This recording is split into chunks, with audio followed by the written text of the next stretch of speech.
Muli magandang umaga sa bawat isa. Sa umagang ito ay ating pong ipagpapatuloy ang ating napakahabang journey sa Book of Numbers. At ngayon po ay ito na ang pangalawa sa huli ng ating pong pag-aaral sa aklat na ito. At kung inyong mapapansin, at ilalagay sa screen natin mamaya, na ito ang ika-41, the 41st sermon in the Book of Numbers. So, siguro yung mga nagbabasa ng Book of Numbers, dati, pag tinitingnan nyo ito, gusto nyo lagpasan, ano? Ano ba naman ito? Puro pangalan, puro lugar, no? Ano ba naman kinalaman ko sa mga pangalang ito at mga lugar na ito? Pero siguro, aaminin ninyo ngayon, na na-appreciate natin ang Book of Numbers. At ako mismo, personally, I have learned a lot in my preparation, in my study of the Book of Numbers. So, again, we will continue our study. At ito'y pinamagatan natin, God in the Wilderness. Let us now turn our Bible to Numbers chapter 35. At ito na po yung pangalawa sa huli. Chapter 36 next Sunday ay tatapusin natin ang Book of Numbers. Babasahin ko sa Tagalog. At nagsalita ang Panginoon kay Moises sa mga kapatagan ng Moab sa tabi ng Jordan sa Jericho na sinasabi, iutos mo sa mga anak ni Israel na kanilang bigyan ang mga Levita mula sa mana ng kanilang pag-aari, ng mga lunsod na matitirhan, ang mga pastulan sa palibot ng mga lunsod na iyon ay ibibigay rin ninyo sa Levita. Magiging kanila ang mga lunsod upang tirahan, at ang kanilang mga pastulan ay para sa kanilang mga kawan, mga pag-aari at sa lahat nilang mga hayop. Ang mga pastulan ng mga lunsod na inyong ibibigay sa mga Levita, 1,000 siko sa palibot mula sa pader ng lunsod hanggang sa dakong labas. Ang inyong susukatin sa labas ng lunsod sa dakong silangan ay 2,000 siko, at sa dakong timog ay 2,000 siko, at sa kanluran ay 2,000 siko, at sa dakong hilaga ay 2,000 siko, na ang lungsod ay sa gitna. Ito ang magiging kanilang pastulan sa mga lunsod. Ang mga lunsod na inyong ibibigay sa mga Levita ay ang 6 na lunsod ng kanlungan na siya ninyong ibibigay na matatakasan ng mga nakamatay ng tao. Bukod pa dito ay magbibigay kayo ng 42 lunsod. Lahat ng mga lunsod na inyong ibibigay sa mga Levita ay 48 lunsod kasama ang kanilang mga pastulan. Tungkol sa mga lunsod na inyong ibibigay mula sa ari-arian ng mga anak ni Israel, ay kukuha kayo ng marami mula sa malalaking lipi at sa maliliit na lipi, at kukuha kayo ng kaunti. Bawat isa ayon sa kanyang mana na kanyang minana ay magbibigay ng kanyang mga lunsod sa mga Levita. At nagsalita ang Panginoon kay Moises na sinasabi, magsalita ka sa mga anak ni Israel at sabihin mo sa kanila, pagtawid ninyo ng Jordan sa lupain ng Kanaan, ay pipili kayo ng mga lunsod na magiging lunsod kanlungan para sa inyo, upang ang nakamatay ng sinumang tao nang hindi sinasadya ay makatatakas patungo doon. Ang mga lunsod na iyon ay magiging inyong kanlungan laban sa mga tagapaghiganti, upang ang nakamatay ay huwag mamatay, hanggang sa siya'y tumayo sa harap ng kapulungan para hatulan. Ang mga lunsod na inyong ibibigay ay ang inyong 6 na lunsod kanlungan. Magbibigay kayo ng 3 lunsod sa kabila ng Jordan at 3 lunsod ang ibibigay ninyo sa lupain ng Kanaan upang maging mga lunsod kanlungan. Ang 6 na lunsod na ito ay magiging kanlungan para sa mga anak ni Israel, mga dayuhan at mga makikipamayam sa kanila, upang ang bawat nakamatay ng sinumang tao nang hindi sinasadya ay makatatakas doon. Ngunit, kung kanyang hampasin ang kanyang kapwa ng isang kasangkapang bakal na anupat namatay, siya nga ay mamamatay tao. Ang mga mamamatay tao ay tiyak na papatayin. Kung kanyang pupukpukin ng isang batong nasa kamay na ikamamatay at namatay nga, siya ay mamamatay tao, ang mamamatay tao ay tiyak na papatayin. O kung kanyang sakta ng isang sandatang kahoy na hawak sa kamay na ikamamatay ng tao at namatay nga siya, ay mamamatay tao, siya ay mamamatay tao, ang mamamatay tao ay tiyak na papatayin. Ang tagapaghiganti ng dugo, ang siyang papatay sa pumatay kapag natagpuan niya ang kanyang papatayin. Kung kanyang itinulak dahil sa puot o kanyang pinukol ng isang bagay na nagbabanta, ano pat siya'y namatay, o ang pakikipag-away ay nanuntok na anupat na matay, ang nanuntok ay tiyak na papatayin. Siya'y mamamatay tao.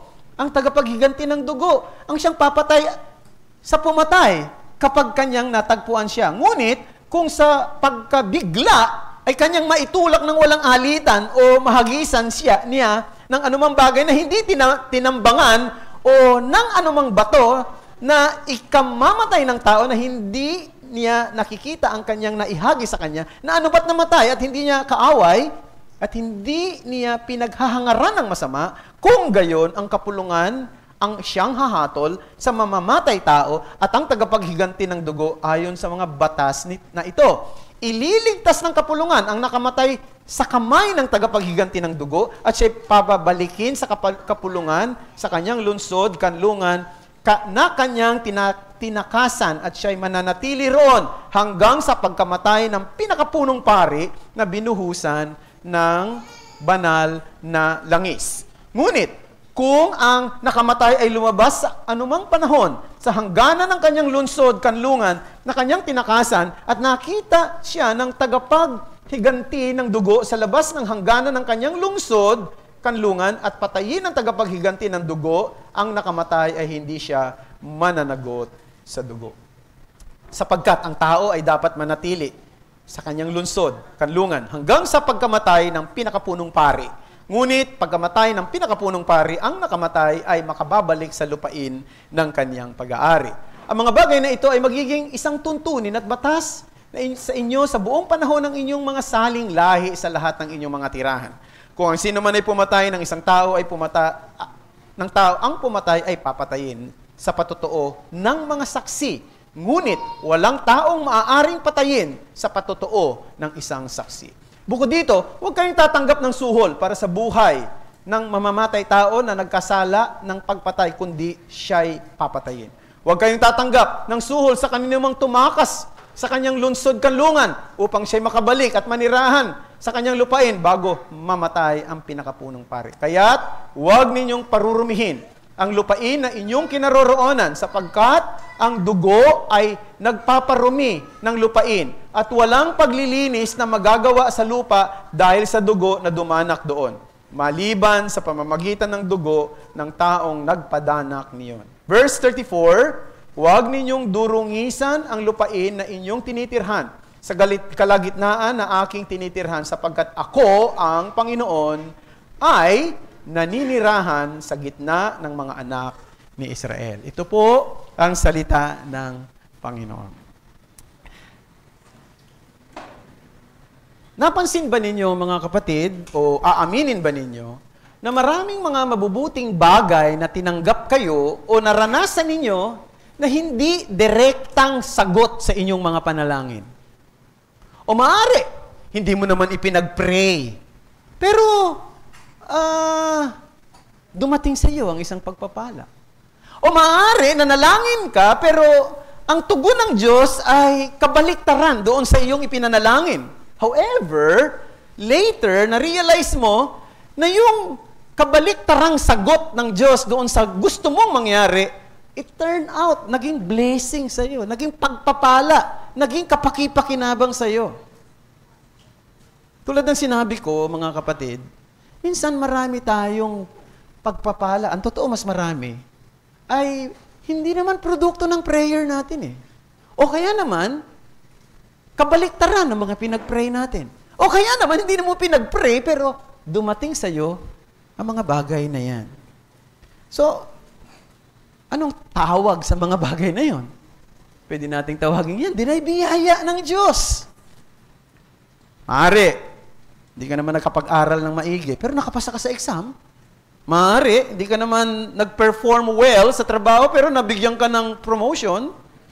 Maaring, hindi mo masyadong nagagampanan ng tungkulin mo bilang isang magulang, pero pinagpala ka ng mga anak na responsable. No? Pwede rin natin sabihin, maaring hindi ka naman gwapo, hindi ka naman maganda, pero ang gaganda at gwapo ang mga anak mo. Pwede rin yon. O maaring gumagawa tayo ng mga foolish decisions, and God has spared us from shame or a tarnished reputation. Ang biyaya ng Diyos ay hindi lamang pag-iwas sa mga bunga na dapat sana ay deserving na dumating sa atin, kundi ang biyaya ng Diyos ay pagtanggap ng kompletong opposite nung dapat ay nararapat sa atin. At yan ang central theme ng chapter 35 dito sa Book of Numbers. Bagamat ang mga Israelita, hindi pa nila nako-conquer yung land, nandoon pa sila sa boundary, doon sa border, malapit na silang tumawid ng Jordan River going to the promised land. Nagbigay na ang Panginoon ng mga malilinaw na instruction sa mga Levita kung saan sila dapat tumira, papaano nila mapufulfill yung kanilang mga tungkulin bilang mga Levites, bilang spiritual ministers sa Israel. Additionally, dito sa chapter na ito, mababasa rin natin na ang Panginoon ay nag-utos na magkaroon ng mga cities of refuge o mga syudad ng kanlungan na magsisilbing lugar na i-exercise yung justice doon sa mga taong gumawa ng kasalanang hindi nila sinasadya. Nakapatay sila nang di nila sinasadya. Sabi nga rito, naitulak mo, aksidente, yung isang tao, pero kaibigan mo naman siya. Namatay siya. Ang tawag doon ay unintentional sin. Dapat ba siyang patayin? Dahil nakapatay siya, ang dapat niyang gawin ay makarating siya sa city of refuge upang hindi siya magalaw doon at siya ay maaaring litisin, bigyan ng counseling ng Levites. So yun po ang mababasa natin dito. Now, dito sa passage na ito, bagamat ang mga Levites ay hindi sila nag-inherit ng lupa para sa kanilang sarili, pero binigyan sila ng 48 cities. 48 syudad sa buong Promised Land, na nakakalat sa buong Promised Land. So, yung syudad na ibinigay sa kanila ay kasama doon ay nandoon yung mga lugar na pwede silang magtanim, yung tinatawag na farming, o pwede rin silang mag-alaga ng kanilang mga hayop doon. So, yan po ang nakita natin dito. And then, doon sa 48 Levitical cities, ay nag-designate ang Diyos ng 6 na cities of refuge o mga syudad ng kanlungan. At merong mga series of instruction doon. Bakit merong syudad ng kanlungan? At ang sabi ay para i-preserve ang pagiging malinis ng kanilang lupain, ng lupang pangako. Ma-avoid yung tinatawag na defilement with the blood of murder victims. Now, dito sa mahabang kabanatang ito na binasa natin, pinakita rin dito kung paano i-handle yung kaso ng mga murderer. Murderer, mamamatay tao.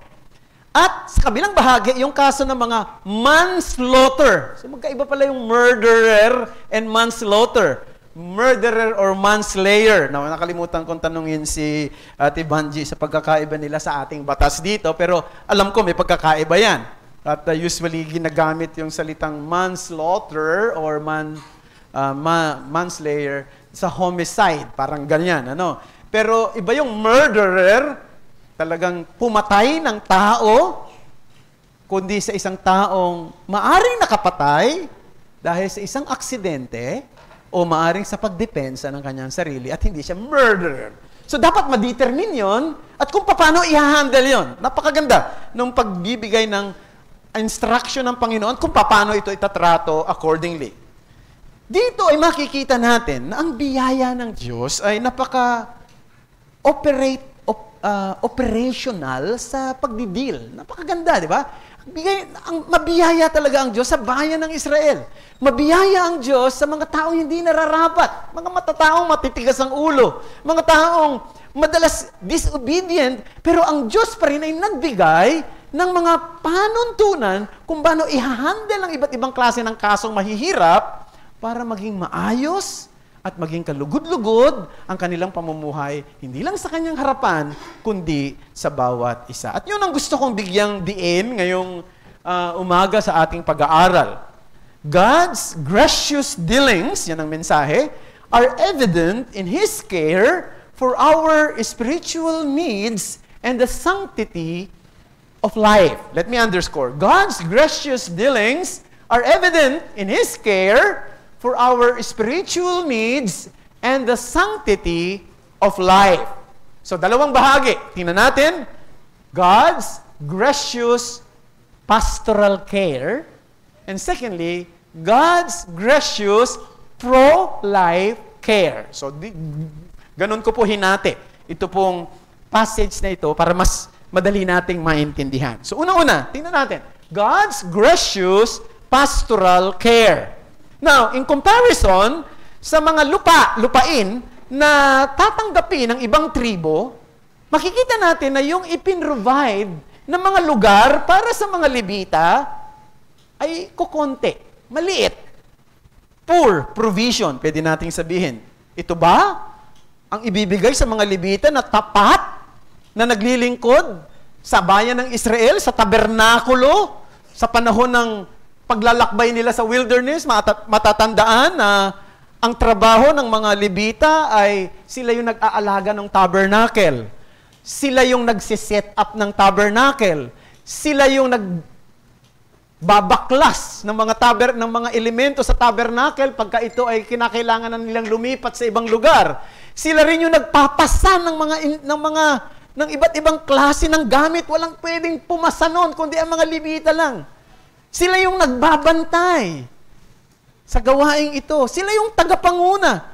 Pero pagdating sa mamanahing lupa, sila yung kukonti. At halos hindi pwedeng ikumpara yung kanilang tatanggaping syudad sa laki ng mamanahin ng ibang mga tribo.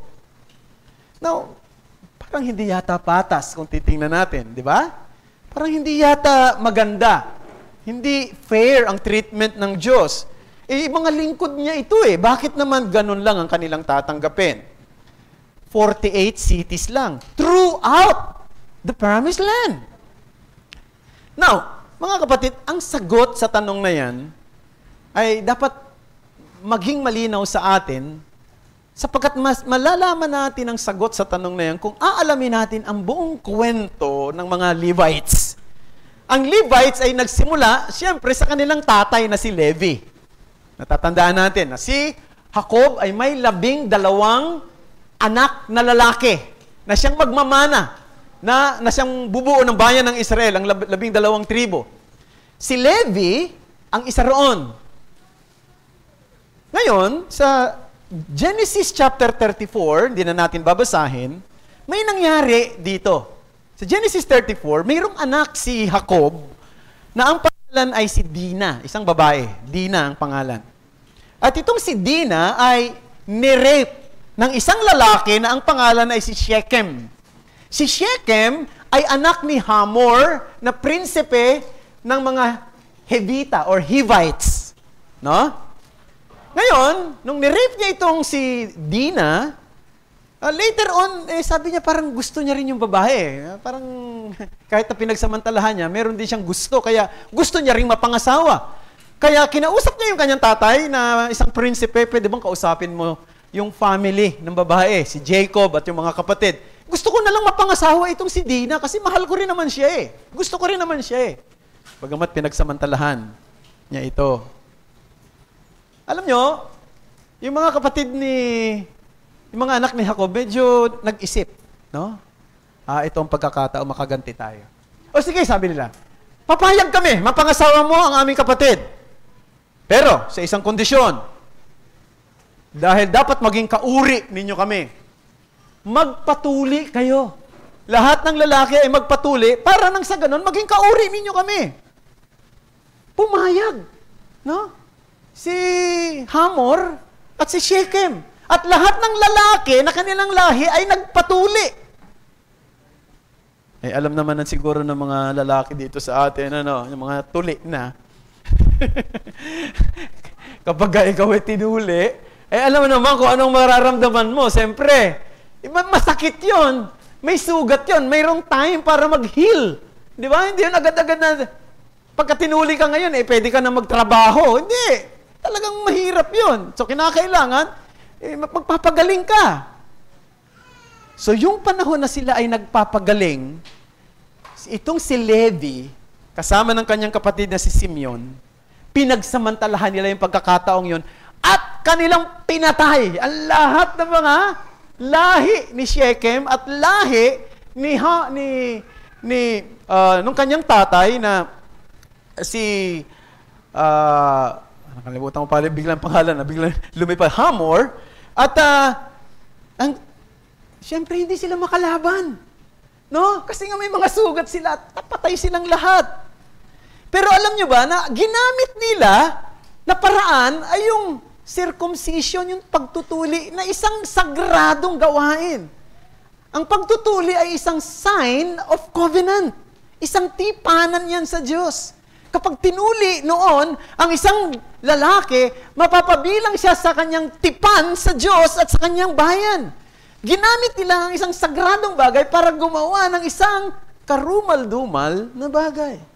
And later on, noong si Jacob ay malapit nang mamatay, mababasa niyo yan sa Genesis chapter 49, nagbigay ng curse o ng sumpa si Jacob sa kanyang anak na si Levi at si Simeon at sa kanilang lahi. At ito ang kanyang sumpa. Sabi niya, dahil sa ginawa ninyong kalapastanganan at pagpatay, ginamit pa nila yung circumcision para ipaghiganti yung kanilang kapatid, ay sabi, mangangalat kayo sa buong lupain ng Israel. Mangangalat kayo sa buong lupain ng Israel. At yun nga nangyari. In fact, ang tribo ni Simeon, maliit lang ang tribe ni Simeon, later on, kadikit siya doon sa tribe ng Judah, mas malaki yung Judah, at inabsorb yung kanilang tribe, and later on, nawala rin sila sa pagdating ng tapos ng mga panahon, kasama sila sa mga tinatawag na exile at nawala, yung tinatawag na 10 lost tribe of Israel. Yung Levi, tribe ni Levi, o mga Levites, ay kinalat. Diba nakita nyo, nagkaroon ng 48 cities sa bawat lugar ng bayan ng Israel, nangalat sila. Pero dito makikita natin, ni-reverse ng Diyos yung sumpa. May sumpa eh. Pero ni-reverse ng Diyos. Binigyan niya ng biyaya. Kasi alam nyo, ang nangyari, maraming ginawang maganda rin naman ng mga Levites, lalo na nung panahon na nagtayo ng, di ba? Nagtayo ng calf, yung golden calf. Ang marami sa mga Levites ay hindi nag-participate dito. So, ang ginawa, ni-reverse ng Diyos yung curse sa kanila. Ang ginawa, kinalat sila, pero ginamit sila bilang mga spiritual ministers. Ginamit sila para maglingkod sa Kanya at sa buong bayan. So makikita natin dito yung biyaya ng Diyos. Yung sinasabi ko kanina, na may mga bagay na nangyayari sa atin na hindi natin hinangad, na maaaring hindi naman natin pinag-pray, minsan kabaliktaran ng mga prayers natin, ay dumating sa atin. Ito yung nangyari sa mga Levites. Dinidemonstrate dito na God is deeply concerned not only for the physical welfare of His people, but also for their spiritual well-being. And therefore, the Levites were given not of territories like other tribes, but 48 cities scattered throughout the land of Israel to minister to the spiritual needs of the nation Israel. And I have two things to say in principle dito sa bagay na ito. Una-una, we'll be looking at provisions to the minister's need. Provisions to the minister's need. Yung mga Levita, tulad ng sinabi natin, wala silang minanang lupa para sa kanila. Bakit? Sapagkat ang intensyon ng Diyos, magsisilbi silang halimbawa ng pagkilala na ang kanilang ultimate na mana ay ang Diyos. Kasi alam nyo mga kapatid, ang lupang pangako ay isang temporary lamang, isang larawan lamang ng isang mas pangwalang hanggang pangakong lupa na ipinangako ng Diyos sa kanyang mananampalataya. So, kaya dinala ng Diyos sa isang lupang pangako ang bayan ng Israel para makita nila, ganito ang larawan ng ibibigay ko sa inyo doon. Pero dito, sa lugar na ito, hindi lahat kayo mananatili sapagkat mamamatay rin marami sa inyo. Pero doon sa pupuntahan ninyo, mananatili kayo ng walang hanggan doon sapagkat kasama nyo ako roon. Dito, sa lugar na ito, kinakailangan ninyong pangalagaan ito, pangalagaan ang aking kabanalan, ang aking pangalan, pero pag hindi, parurusahan ko kayo at mawawala ang pangalan ko sa lugar na ito at may-exile kayo. At yun nga nangyari. No? Kaya nga ang ginawa niya, kasi alam ng Diyos na makakalimutin ang kanyang bayan, gumawa siya ng paraan para maalala nila lagi. Ang mga Levita ay magsisilbing hamon. Ito mo mga taga-Levita, mga Levites, wala silang lupa, pero okay lang sa kanila sapagkat nasa kanilang pagkatao at sa kanilang lahi, ang larawan ng pagtingin doon sa ultimong pangako, yan ay ang bagong langit at ang bagong lupa, at ang katotohanan, wala sila talagang ultimate na blessing, kundi yung makasama ang Diyos. Di ba, ginagawa ng Panginoon lagi sa atin, may mga pamamaraan siya para maalala natin siya lagi kasi makakalimutin tayo. Halimbawa, tulad ng Lord's Supper. Bakit ba Lord's Supper tayo? Pinaaalala nitong Lord's Supper na mayroong ginawang pagliligtas sa atin ng mga makasalanan na huwag nating kalilimutan. Yan ang ginawa ni Kristo. Kasi madali tayong makalimot. Maraming pwedeng kumuha ng atensyon natin, pero dapat hindi mawawala sa isip natin, kaya tayo ganito, kaya tayo ligtas, kaya tayo merong future hope, kaya tayo may blessed hope, because Christ has done something good to us in history. And anong paalala? Lord's Supper. Bakit tayo may baptism? Yung baptism ay nagpapaalala na tayo ay na-identify sa kamatayan at sa muling pagkabuhay ni Kristo. Yung mga ginagawa natin, bakit tayo may Lord's Day worship? Katulad ng binanggit ni Kuya Manny kanina, napakaganda ng Lord's Day, mahalaga ang Lord's Day. Bakit?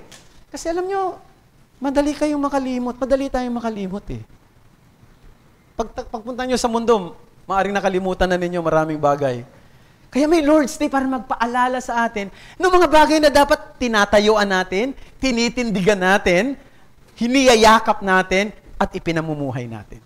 Tama? At yun ang makikita natin sa mga Levita. Ang mga Levita, hindi sila binigyan ng pangakong lupa para sa kanila, para sila'y magsilbing hamon sa mga bayan na ito, na nakatingin lang sila sa Panginoon. Tingnan niyo yung Deuteronomy chapter 18, verses 1 and 2. The Levitical priest, all the tribe of Levi, shall have no portion or inheritance with Israel. They shall eat the Lord's food offerings as their inheritance. They shall have no inheritance among their brothers. The Lord is their inheritance as He promised them. So yun. Kayong mga Levita, wala kayong ibang mana kundi ako.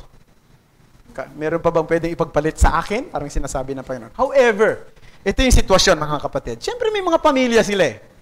May mga alaga rin silang mga hayop. Kailangan din nila ng bahay na pagtitirikan ng kanilang mga tahanan. Kailangan nilang i-sustain ang pangangailangan nila. Kailangan nilang magtanim din para sa kanilang pagkain. So, ang ginawa ng Panginoon ay nag-provide siya ng lugar para sa kanila. Hindi man malaki, 48 cities lang, pero ito'y nakakalat sa buong bayan ng Israel. So, the Lord provide for their families. No? Siyempre, kailangan din nila yon. Kailangan nila ng pagkain. Where would they graze their livestock? God provided a solution to these challenges. God planned to give the Levite cities and an area, ang sabi ron, 2,000 cubits in every direction, surrounding those cities would belong to them. So, yun, meron na silang pagkakataon ngayon para alagaan ang kanilang mga hayop, magtanim, mag-provide para sa kanilang pamilya, magtirik ng kanilang mga tahanan. So dito makikita natin na ang Diyos ay napakabuti at napakatalino, no? In meeting the Levites' needs. Even though hindi sila tumanggap ng mas malaking mana tulad ng kanilang mga kapatid sa ibang tribo. Now, tingnan natin, ano ba yung pwede nating makuhang prinsipyo mula dito sa ganitong klase ng senaryo para sa buhay natin ngayon? Ano ba naman ang turo nito sa atin? Ano ba ang connection nito sa atin ngayon sa New Covenant Ministry? Now, pwede natin sabihin ganito, mga kapatid, na ang isang epektibong lingkod ng Diyos ay dapat sinusuportahan sa kanyang mga pangangailangan din. Upang hindi ma-divide ang kanyang isip, ang kanyang atensyon sa kanyang paglilingkod, sa kanyang iglesia na pinaglilingkuran, at sa kanyang pangangailangan sa kanyang pamilya. Alam niyo kung bakit? Sapagkat ang sabi ng Bible, 1 Timothy chapter 5 verse 8, ang sino man daw na hindi nagpo-provide para sa kanyang pamilya, lalo na sa kanyang sambayanan, ay kanyang tinanggihan ang kanyang pananampalataya at siya'y masahol pa sa mga di mananampalataya. Alam niyo, ang unang tungkulin ng isang ministers of God o ng isang pastor na tulad ko ay ang aking pamilya. Providing both for material and spiritual well-being of my family. A minister who performs his duties well in ministry reflects how effectively he has also ministered to his own family. Kung mahusay ang kanyang paglilingkod bilang pastor, sa iglesia na kanyang pinaglilingkuran, nagre-reflect ito na meron din siyang magandang paglilingkod na ginagawa sa kanyang pamilya. Pero halimbawa, nahihirapan siya, paano ko pakainin yung aking pamilya? Paano ko pag-aaralin ang aking mga anak? Paano ko ipoprovide ang kanilang pangangailangan? Andoon nakafocus ang kanyang isip. Magkakaroon din ito ng epekto sa paglilingkod niya at performance niya sa church. Tama ba? Pero kung naggagawa niya na puprovide niya ang pangangailangan ng kanyang pamilya, nababalansin niya ang lahat ng bagay, ang ibig lang sabihin ay napufulfill niya yung kanyang role bilang isang lingkod ng Diyos. At ito yung napakaganda. Alam niyo, nakita natin dito na yung mga Levites, no, ay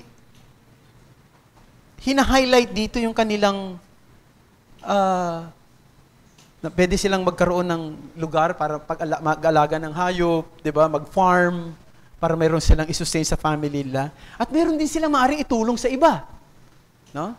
Ayun ang isa sa dapat ding isipin natin. Ang isang pastor na katulad ko ay hindi lang dapat, 'di ba, nagtatanong sa larangang espiritual. Minsan nakakakita ka rin ng pangangailangan na dapat mong tulungan. Ayun, bago ako naging pastor, ako'y matagal na naging assistant ng mga pastor. Bata pa ako. At na-involve ako sa mga church planting ministry. I can still remember when I was still in Nueva Ecija. Pag bumibisita kami sa mga bahay, lalo na sa mga bahay na talagang makikita natin, nahihirapan sila. Parang nahihirapan din ako. Paano ko ba matutulungan? Estudyante lang ako nung panahon na yun. Wala akong pera. No? Kaya naisip ko, dapat din, no, ang pastor meron siyang kakayanang tumulong sa iba. Kaya tumulong sa pangangailangan ng iba. Kaya isang challenge din sa atin na yung mga lingkod ng Diyos ay tulungan natin para makatulong sa iba. No? Tulungan natin para maging kagamit-gamit sa iba. Hindi lang natin siya tulungan para sa sarili niya. Tulungan din natin siya na maging daluyan ng pagpapala sa iba. So dito, yung mga Levites, they are meant to carry out pastoral care to God's people. No, hindi naman sinabi, pero I believe if they are spiritual ministers to the nation Israel, for sure, involved sila sa iba't ibang klase ng gawain. Maaring merong magpapakasal dyan at sila ang maglilid. Maaring may sakit, sila ang dadalaw. Maaring may nangangailangan, sila ang mag-a-attend ng need. No?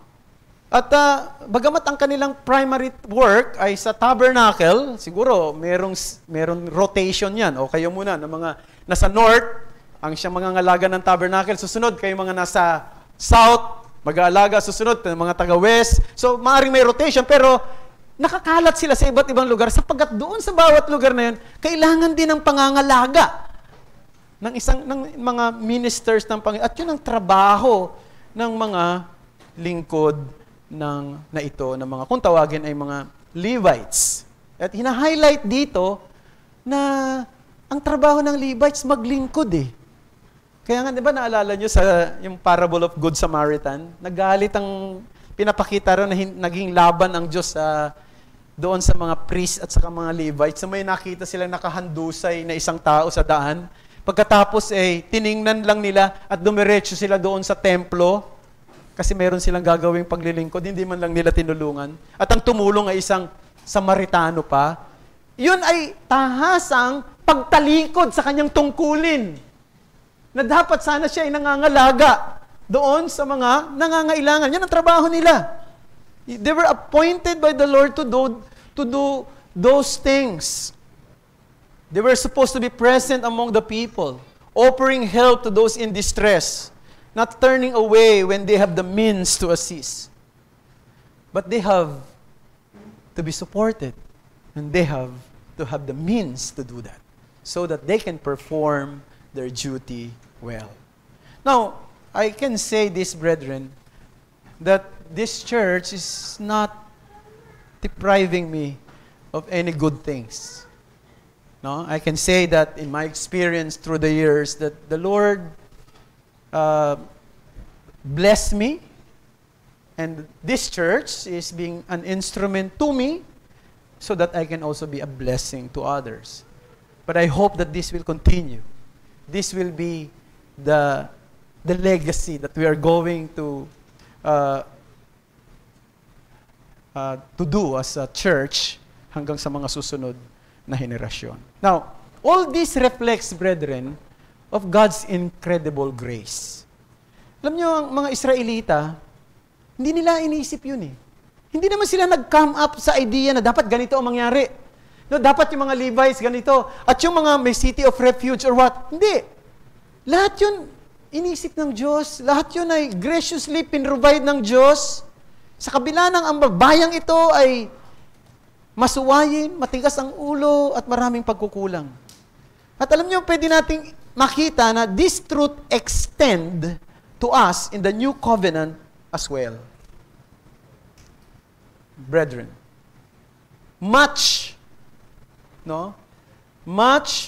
of what we are doing, brethren, much of what we have in life is not the result of our own efforts or even our own prayers. We don't have natural inclination toward the things of God, nor do we choose Him. Yet the Bible makes it clear that God chose us before the foundations of the world to inherit new heavens and new earth. And we should be thankful every day, no? Na hindi tayo tumatanggap ng mga deserving talaga dapat sa atin. Baka may natutuksong magreklamo rito sapagkat wala yung bagay na ninanasa ng puso mo, hindi mo tinatanggap. Rito, gustong magkaroon ng asawa at hindi pa binibigyan ni Lord. Huwag kayong mag-more, no? O maaaring yung iba rito, nag-iisip, sana binigyan ako ng asawang hindi katulad ng asawa ko ngayon. Meron kaya? Wala naman siguro, no? O kaya naman siguro, baka may nag-iisip dito, sana naman, I have a better career or financial stability. Itong gusto kong sabihin, God is a gracious God. And sometimes the greatest gifts that we receive are unanswered prayers and unfulfilled longings. And if we had received everything, brethren, kung tinanggap natin siguro lahat ng bagay na gusto natin, na pinag-pray natin, baka ito'y makasama sa atin. Alam ng Diyos kung anong mabuti para sa atin. Dapat tayong mag-pray, dapat tayong manalangin, pero tandaan natin, ano man ang dumating sa atin, maaaring yan ang ikabubuti natin. God's wisdom and timing is far exceed on our understanding, and His grace is evident even in what He withhold. So, yun yung dalawang bagay. No? Unang-una nakita natin dito, yung pong tinatawag na provision for the ministers, and of course, baka rin hindi ko nabanggit, yung proximity to ministry recipient. Ang isipin ng proximity, brethren, kaya pinakalat ng Diyos ang mga Levites doon sa iba't ibang lugar para nang sa ganon, malapit sila sa mga tao at mai-address nila ang pangangailangan nila. So, yan ang una, God's gracious pastoral care. Let's go to the second heading and the last, God's gracious pro-life care. Now, from verses 6 to 34, makikita natin na nag-focus dito yung ang Panginoon sa tinatawag na cities of refuge. 6 na syudad nakaset aside mula sa 48 syudad na nakadesignate sa mga Levites. 3 sa mga syudad na ito ay nasa silangan ng Jordan River at ang 3 naman ay nasa kanluran ng Jordan River. Ang tanong, bakit mayroong cities of refuge? Bakit nagtayo ang Panginoon ito? Anong lessons para sa atin ngayon? Ang isang immediate answer ay ito, because God is a pro-life God. Mahalaga sa Kanya ang buhay. Mahalaga sa Kanya ang buhay. Sapagkat Siya ang nagbigay ng buhay. No? Eh kayo nga, pinahahalagahan ninyo yung mga bagay na, di ba, pinaghirapan ninyo. At maaring mahalaga rin sa inyo na nakikita yung mga ibinigay ninyo sa iba na inalagaan din nila, di ba? Eh lalo pa nga ang Diyos. Ang Diyos ang nagbigay ng buhay, kaya mahalaga sa Kanya ang buhay. He cares deeply for the life He has created. But at the same time, God does not take lightly the act of taking another's life unlawfully and selfishly.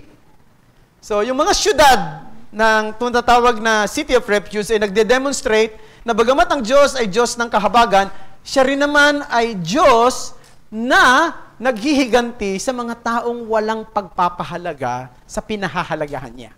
Okay, so 2 bagay. Tingnan natin.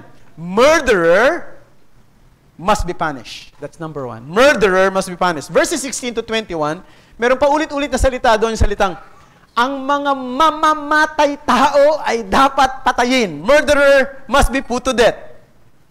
Now, itong mga taong ito ay papatayin daw ng mga tinatawag na avenger of the blood o tagapaghigante ng dugo. Nung ancient world kasi, brethren, wala namang pulis. Wala rin judicial system na katulad ng meron sa atin ngayon.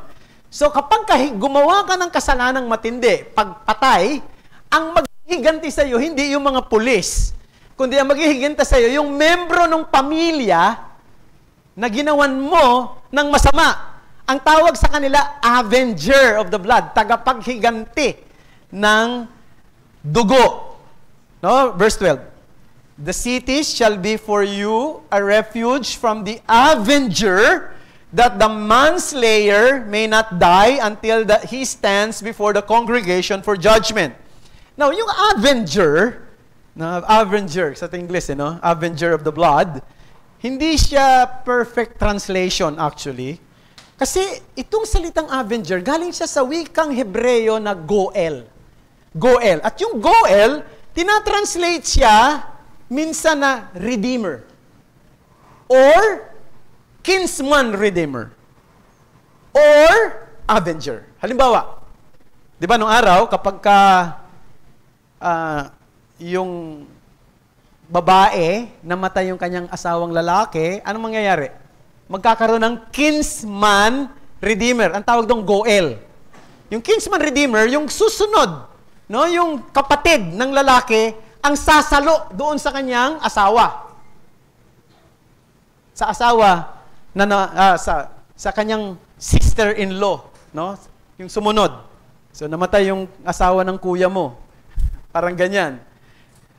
So ano mangyayari? Ikaw ang kasunod, kinakailangan mapangasawa mo yung asawa ng kuya mo. Kasi yung mga babae nung unang panahon, dependent sila sa kanilang asawa. Kapag sila ay nawalan na ng asawa, mapapariwara ang buhay nila. Walang tutulong sa kanila. Kaya marami sa kanila nagiging prostitute. Kaya yun ang sasagot. No? Ang tawag doon, Goel. Isa pang ginagamit ng Goel ay ganito. Halimbawa sa isang pamilya, mayroong isang tao na nagkaroon ng napakalaking utang sa isang mayaman. Hindi niya kayang bayaran. So, ang mangyayari, ibibenta niya yung kanyang sarili para pambayad. So, yung isang membro ng pamilya, tutubusin siya. Yung tutubos sa kanya, ang tawag doon ay Goel. Now, dito naman, sa kasong ito, merong isang membro ng pamilyang pinaslang. Isa sa membro ng pamilya ay magiging Goel. siya naman ang tutugis doon sa pumaslang at papatayin niya yung pumaslang. Yun po yung gamit ng salitang yan. Ano? So, pero, mga kapatid, sa kaso ng Goel, dapat, hindi basta papatayin yon hanggat walang sapat na katibayan. Halimbawa, I think in verse 30, sabi ron, if anyone kills a person, the murderer shall be put to death on the evidence of witnesses. But no person shall be put to death on the testimony of one witness. So, dapat may ebidensya. So, halimbawa, narinig mo, pinatay yung isang membro ng pamilya. Maaring kapatid mo, maaring anak mo, o maaring basta membro ng family. Hindi mo basta-basta tutugisin at papatayin hanggat hindi pinagtitibay ng 2 o 3 saksi. Pag kayo na ay narinig mo lang at sumugod ka, hindi po pwede yun. So doon pa lang, pinapakita natin na mahalaga yung ebidensya. No? Pinatitibay ng mga saksi ang isang kaso. So saan nanggaling yung ganyang klase ng mga prinsipyo na meron tayo sa husgado ngayon? Galing sa Bible. No? Ngayon, anong gusto kong sabihin kaya ko binanggit yan? Doon pa lamang ay pinagtitibay na yung tinatawag na death penalty. Meron talagang death penalty sa Bible. Ngayon, sa panahon natin, talagang maraming laban sa death penalty. Pero nasa Bible yan. Bakit? Sapagkat yung prinsipyo na yan, pinatay mo at pinaslang mo yung isang tao dahil sa unlawful na paraan at dahil sa selfish na paraan, dapat ang kabayaran niyan, buhay mo rin. Genesis 9:6. Whoever sheds the blood of man, by man, shall his blood be shed. For God made man in His own image. O, Genesis 9:6 yan. Wala pa tayo sa Exodus. Pagdating natin sa Exodus, pagdating natin doon sa Mosaic Law, malinaw na marami pang mga kaso roon na pwedeng patawan ng tinatawag na kamatayan. Ano yon? Pumatay ka, papatayin ka rin. Ano pa? Adultery. Nakiapid ka, papatayin ka rin. Kidnapping. Nangidnap ka, papatayin ka rin. Dinesecrate mo yung temple o dinesecrate mo yung Sabat. Araw ng Sabat pero binaliwala mo yung araw na yan at ginawa mong ordinaryo, papatayin ka rin. Nilapastangan mo yung magulang mo, papatayin ka rin. O, doon pa lang. Pagdating sa bagong tipan, may death penalty pa rin. Walang hindi inabrogate ito. Hindi inalis ito. Pero iba na ang mag-enforce. Hindi na mga avengers of the blood. Yung government na. No? Yung mga alagad na ng batas na inutusan ng otoridad na gumawa ng gawain na yan. So, ang punto doon, mga kapatid, pinahahalagahan ng Diyos ang buhay, kaya dapat pahalagahan din ng sino man ang buhay ng iba. Kaya, murderer must be punished. Pero not only that, ito na yung huli, man's slayer must be protected. So, iba yung murderer, iba yung manslaughter or manslayer, o maaaring ginagamit natin ngayon ay homicide, hindi sila dapat patayin. Dapat silang proteksyonan. At yun ang function ng cities of refuge. No? Maaaring yung pagkapatay ay aksidente. Maaaring, kung ilalagay natin sa panahon ngayon, kunya, nagda-drive ka, biglang may tumawid, tinamaan mo, patay. Now, hindi ka murderer. Hindi ka murderer. Tama? Hindi ka dapat patayin. Kasi hindi mo naman ginusto yun eh. Maaaring siya nga ang may mali nun eh. Ang daming ganyan sa ating panahon ngayon eh, di ba? O maaaring, may pumasok sa loob ng iyong bahay at gusto kang patayin. Dinipensahan mo ang sarili mo. Sa pagdepensa mo, napatay mo yung tao. Hindi ka rin dapat patayin sapagkat ang tawag doon ay depensa. Ang tawag doon ay manslayer or manslaughter or homicide. At marami pang iba na hindi ko na alam wala na tayong panahon para talakayin pa yung bagay na yun. So ang punto ron, hindi ito intentional. No? Na pagpatay. Hindi ito unlawful. Hindi ito out of selfish reason. Kapag nangyari yon, Sabi dito, yung taong yon na nakagawa nun ay dapat pumunta sa city of refuge at doon mananatili siya at hindi siya aalis doon hanggat hindi namamatay yung high priest. So yung maaaring yung period na yon, andoon yung counseling, andoon yung teaching, andoon yung pagliliti sa kaso niya. Kapag namatay na yung high priest, pwede na siyang lumaya at bumalik sa kanyang pamilya. So yun ang ginagawa. No? However, sa New Testament, Jesus expanded the definition of murder. Ito ang matindi. So, please give me few more minutes, brethren. Malapit na ako matapos. I think I'm having an overtime. Pero bihira mangyari sa akin ito nag-overtime. In-expand ito pagdating sa New Testament. Sapagkat sa New Testament, nakikita natin, pagpatay ay hindi na yung aktong pinaslang mo yung tao.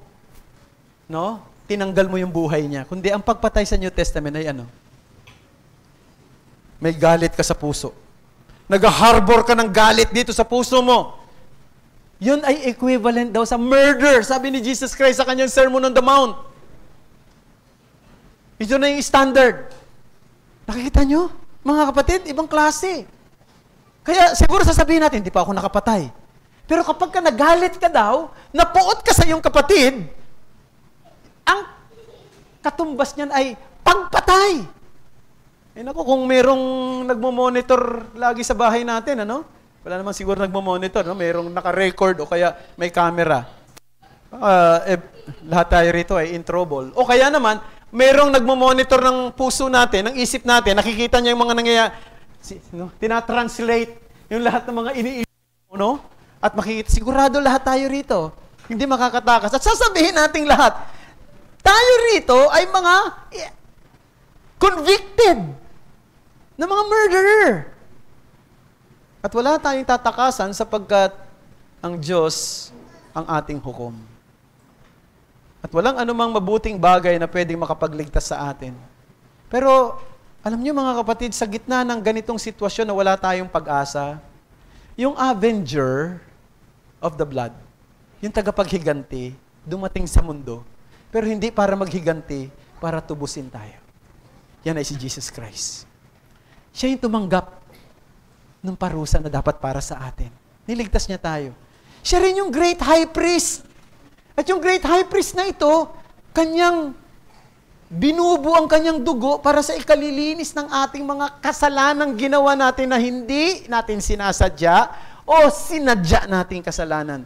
Kaya dito makikita natin, ang biyaya ng Diyos ay napakayaman. Isang biyayang hindi maipaliliwanag ng ating salita. Isang biyayang hindi masusukat, isang biyaya na hindi malirip ng ating pag-iisip. Paano tayo tutugon sa incredible grace na ito? Sa panghuli, gusto kong sabihin, sana ang maging tugon natin, bilang isang iglesia, itong church natin ay maging city of refuge. Maging lugar ng kanlungan. No, isang lugar ng biyaya. Isang komunidad na tinatanggap natin ang mga makasalanan na naghahanap ng tulong. Naghahanap ng kapatawaran galing sa Diyos. Sa iglesia natin, dapat narito ang community ng mga taong pinatawad sa kanilang kasalanan at isang community rin na marunong magpatawad sa mga makasalanan. Dito sa lugar natin, sana ito iglesia na ipinangangaral ang ebanghelyo ng biyaya ni Kristo. Pero hindi lang yon, tinatanggap at niyayakap ang sinumang nanampalataya kay Kristo. Sana itong maging totoo sa ating iglesia.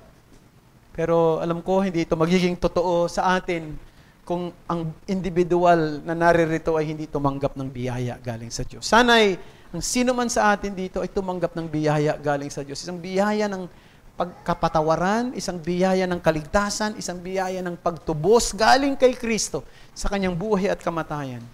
Sana lahat tayo ay ganun na naririto ngayon upang ang ating iglesia ay maging isang community o syudad ng kanlungan, a city of refuge. Manalangin tayo. Salamat sa iyong mga salita, Panginoong Diyos, na aming napagbulayan ngayong umaga at pagpalain niyo po ito sa aming mga puso at sana'y patuloy na kami po bilang isang church ay maging isang lugar at community ng kanlungan, ng mga makasalanan na naghahanap ng kapatawaran sa Diyos. Naghahanap ng tulong galing sa Diyos. Isang lugar na tinatanggap ang mga makasalanan ng nanampalataya kay Kristo. Isang lugar na ipinangangaral ang iyong ebanghelyo ng may katapatan at tinatanggap at niyayakap ang mga taong nanampalataya kay Kristo sa kanyang ebanghelyo. Tulungan mo kami, Panginoon, na hindi maging makasarili, hindi isipin lang ang aming sarili, ang aming kapakanan, kundi iisipin namin ang kapakanan na nakararami. Maging katulad namin kayo na inisip ang isang napakagandang bagay para sa bayan ng Israel sa kabila ng kanilang pagiging matigas ang ulo. At tulungan niyo kami, Panginoon, na sa lahat ng ito ay maging masaya kami at mag-enjoy kami at magdiwang kami sa biyayang tinanggap namin sa pamamagitan ng aming Panginoong Hesus. Ito ang aming dalangin sa ngalan ni Hesus. Amen.